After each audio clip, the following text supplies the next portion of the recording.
Si Julia Barreto ang naging import ng Red Team sa Itbulaga Olympics ng Dabarkads noontime show nitong Sabado. Absent kasi si Maine Mendoza at si Julia ang pumalit dito bilang member ng Red Team.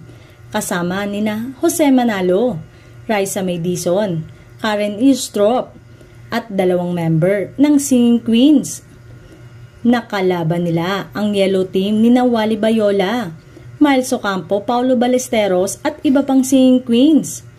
Kinaaliwan ng studio audience Team Bahay at Team Online ang pakikipagbardagulan ng girlfriend ni Gerald Anderson sa Dabarkads host.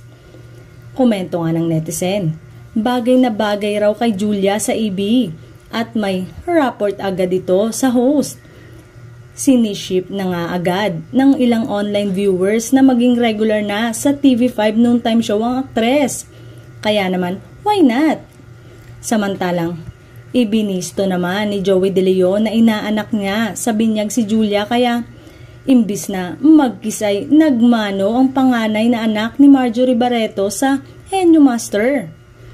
Nagbiro tuloy si Julia na isang regalo pa lang daw ang natatanggap niya sa kanyang ninong Joey, sabay tawa.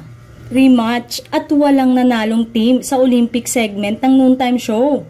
Abangan natin next week kung babalik na si Maine o si Julia pa rin ang maglalaro.